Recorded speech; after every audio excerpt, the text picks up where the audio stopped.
최근 시장에서 2차 전지와 메타버스, 게임주, 엔터주, 컨텐츠 이런 여러 가지 테마들이 번갈아 가면서 적극적인 급등이 나왔습니다. 이 종목들이 아무리 세다고 하더라도 절대 영원한 것은 없으며 결국에는 돌고 돌아 이 테마로밖에 돌아올 수밖에 없는데 바로 신규주 테마입니다. 잊을만 하면은 시장에서 시선이 집중되고 대박치는 종목들이 나오기 때문에 신규주 테마를 절대 무시할 수가 없습니다. 신규주 테마, 이 공모주 분위기가 좀 식어가나 싶었지만 시장이 불안정하고 위험한 종목들이 너무 많고 이미 많이 올라간 종목들 뿐이라 배당주로 시선이 쏠리고 맥쿼리 인프라도 또 올라서 마감을 했으며 공모주 청약마다 초대박이 나고 있습니다. 그만큼 많은 사람들이 좀 안전한 매매를 원하고 있다는 것인데 저 역시 꾸준히 청약을 넣고 있습니다. 실전 매매를 하는 것에 비해서 수익은 덜하지만 그래도 안 하는 것보다 낫기에 하는데 3분도 안 걸리니까 할 수밖에 없는데 요즘에 경쟁률이 높게 나오고 경쟁률이 만약에 낮게 나온다 하더라도 공모가 근처 적당한 가격에서 시작하면 수급이나 거래량까지 붙으면서 올리는 종목들이 많으며 지금 카카오페이 상장 앞두고 여러 종목들이 공모주 대박을 치면서 신규주에 대한 분위기가 다시 달아오르고 있습니다. 이게 안전한 매매 방법이기 때문에 앞으로도 분위기가 크게는 꺾이지 않고 일정 수준을 잘 유지해 줄 것 같습니다.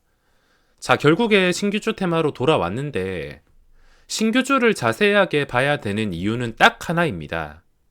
신규주는 추세에 정말 정직합니다. 시장에 많은 종목들이 있지만 함정이 너무 많습니다. 어떻게 될지 모르고 한 방에 이런 식으로 무너질 수가 있어서 아무리 내가 잘 투자를 했다 하더라도 이런 캔들을 한번 겪게 된다면 주식을 가지고 가는 것에 혐오를 할 수가 있고 불신이 생길 수가 있습니다. 근데 신규주 테마는 이것보다는 훨씬 더 정직하기 때문에 적어도 다른 종목과는 달리 복잡하지도 않고 정말 단순하게 움직이기 때문에 인기가 많을 수밖에 없습니다. 그리고 신규주에서 초대박이 나온다 보시면 됩니다. 이게 주기가 짧지는 않지만 아주 가끔씩 몇 배씩 오르는 종목들이 나오게 되어 있습니다. 박셀바이오는 진짜 레전드였는데 이런 종목은 앞으로 아마 10년 안으로 나오기가 어렵지 않을까 싶지만 그래도 2배, 3배까지 올라가는 거 자이언트 스텝 같은 종목은 충분히 시장에서 주기적으로 나올 수가 있으며 이제 출발을 하는 종목이 아직까지 나오지 않아서 주기가 점점 다가온다고 생각을 하고 있습니다. 적어도 자이언트 스텝 같은 대박주를 처음에 잡기 위해서는 신규주 추세에 대해서 꼭 관찰을 하셔야 됩니다. 물론 이런 종목들을 첫날에 매수하는 건 매우 위험한 투기와 다를 게 없지만 신규주는 상장하고 나서 며칠 지나고 난 다음에 추세에 아주 정직합니다. 간단하게 주주 구성이 깨끗하고 기존에 상장되어 있는 종목들처럼 뒤통수 걱정을 최소 1년 정도는 하지 않아도 된다는 겁니다. 진짜 최악의 상황을 막 갑자기 거래 정지되고 쩌마 맞고 이런 최악의 악재는 생각을 하지 않아도 된다는 겁니다. 자, 자이언트 스텝 같은 초대박주가 아직은 나오지 않지만 그래도 적어도 내년 상반기까지는 나오지 않을까 생각을 하고 있으며 저도 그 기회를 제대로 잡아서 적어도 2배 이상 먹기 위해서 꾸준하게 관찰을 하고 있습니다. 그냥 시간 난다 싶으면 무조건 체크를 하고 있으며 자, 하나씩 체크를 해보겠습니다. 일단 기본적으로 알아두셔야 될 것이 제가 생각하는 방식대로 설명을 드리자면 신규주는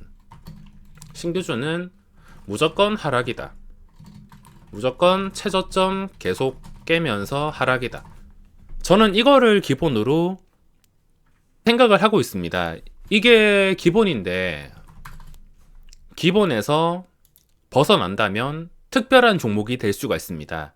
그냥 상장하고 나서 며칠 동안은 하락하는 종목이면 뚜렷하게 하락이 나옵니다. 어떤 식으로 하락이 나오냐면 CU테크처럼 그냥 며칠 지나면 거래량도 없고 주가가 계속해서 저점을 깬다던가 이런 종목들처럼 아스플로 지금 분위기 때문에 잠깐 올라오긴 했지만 어쨌든 간에 지금 하락 추세에서 완전히 벗어나지 못했습니다.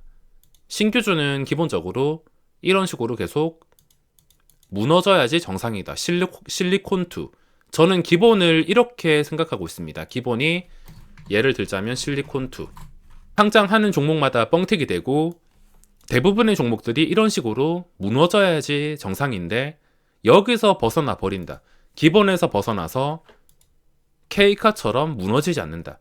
그러면은 추세에 아주 긍정적인 영향을 미칠 수가 있습니다. 아주 간단하게 생각을 하시면 되는데, 자, K카 제가 금요일 시장 끝나고 말씀을 드렸는데 아직까지 매수를 하지 못했습니다. 원래는 10월 19일 하락하는 걸 보고 좀 싸게 사고 싶어서 여기서 들어갈까 말까 계속 호가창을 23,400원인가? 제가 정확하게 봤던 게 이쯤입니다. 주가가 하락하고 나서 이쯤 한 이 구간 오후장에 들어갈까 말까 계속 수십 번을 고민하다가 다른 종목 신경 쓸 것도 있고 또 바보같이 생각이 많아지면서 들어가지 못했습니다. 제 단점이 좀 생각이 많고 과감하지 못한다는 것인데 추세에 가감할 수 있는 분들이 큰 돈을 벌 수가 있습니다.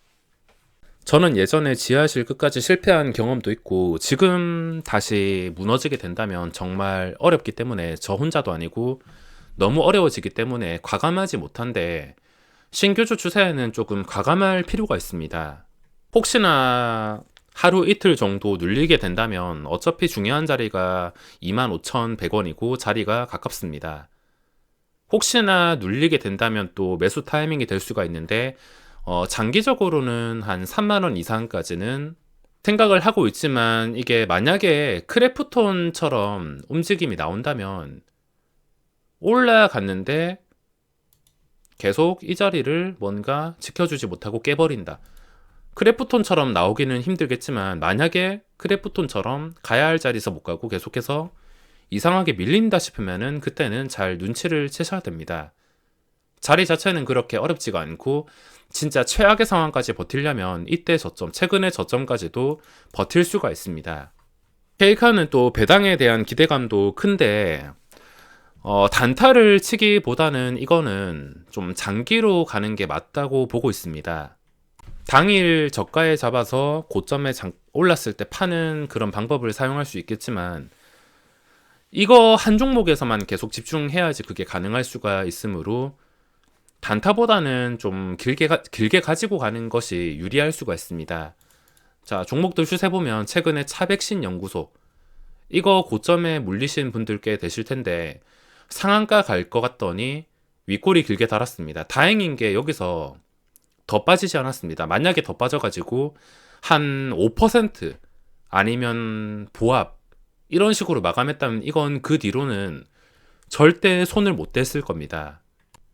다 빠진다면은 생선뼈만 남아서 살을 다 발려 먹었다는 뜻인데 그래도 어느 정도 몸통이 살아있다는 게 긍정적인 신호가 될 수가 있으며 시간의 거래에 빠진 것도 마지막에 좀 종가 매수에 대한 기대감으로 13,400원까지 올랐다가 마지막에 갑자기 내려가면서 여기 물린 사람들 손절 나오고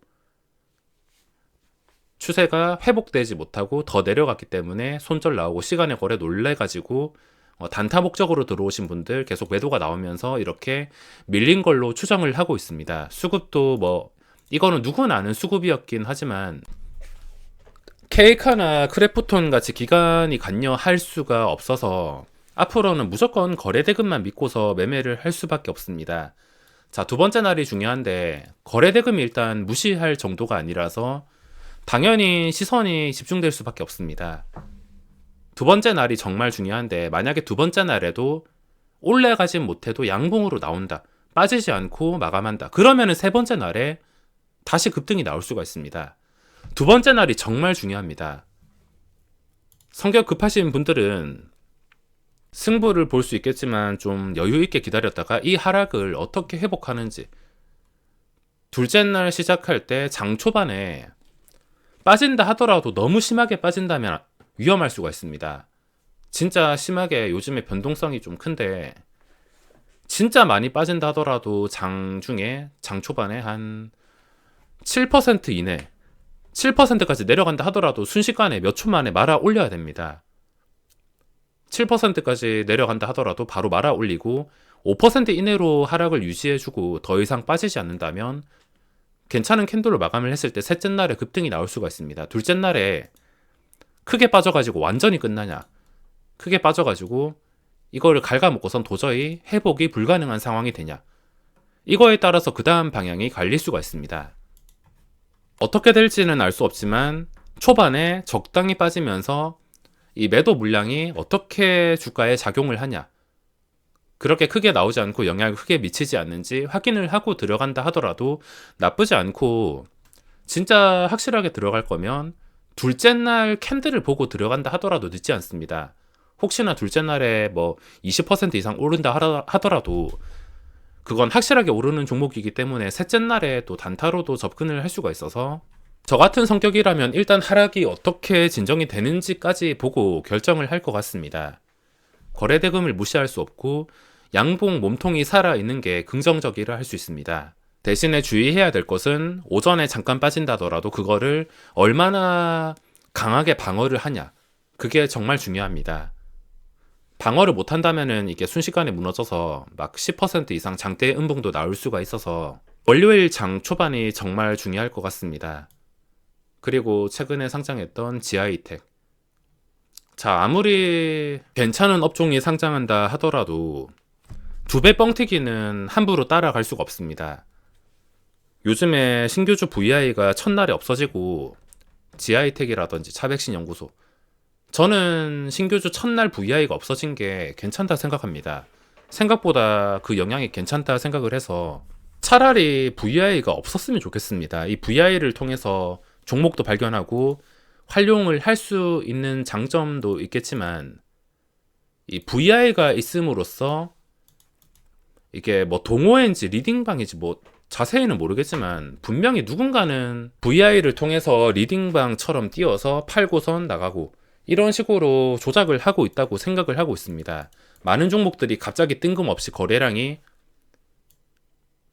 몰릴 수가 없는 종목인데 갑자기 몰려가지고 걸리고 제자리 돌아가고 이런 게 많으니까 이 VI 걸리는 것도 여기 알람 울려가지고 시장의 시선을 받기 위해서, 아, 처음 출발하구나 생각하고 좋게 생각하면서 진입하는 사람들은 이것 때문이라도 물릴 수밖에 없습니다. 그래서 급등하는 종목이 이걸 거쳐간다고는 하지만 대부분의 종목들이 올랐다가 제자리, 아무 의미 없이 올랐다가 제자리, 차라리 이 VI가 없어지는 게 맞다 생각합니다.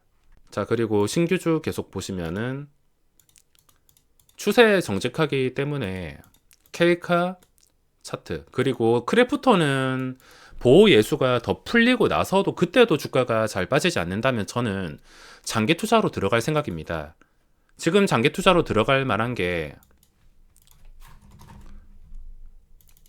그나마 지금 추세가 예쁜 게 하이브, 좀 오랜 시간 쉬다가 다시 올라왔습니다. 신고가 근처까지 올라왔으며 하이브랑 크래프톤, 지금 당장은 올라가지 못해서 답답하긴 하지만 굉장히 안정적으로 거래가 되고 있습니다. 좀 아쉬운 점이 있다면 공매도가 하루 거의 20% 정도 비중으로 거래가 되는데, 무조건 공매도 탓을 할 순 없지만 그래도 공매도가 없는 게 훨씬 더 좋은 것 같습니다. 그 외에는 추세가 멀쩡한 것을 찾기가 어렵기 때문에 다른 종목들은 함부로 분류를 할 수가 없지만 앞으로 상장하는 여러 가지 종목들, 혹시나 추세가 K카처럼 된다면 집중해 볼 만한 가치가 있습니다. SK리츠는 단타도 힘든 종목이고 나중에 제자리를 찾아갈 때 저는 장기 투자 목적으로 제가 원하는 가격 밑에까지 내려왔을 때 그때 접근할 생각이지 지금은 들어갈 계획은 없습니다.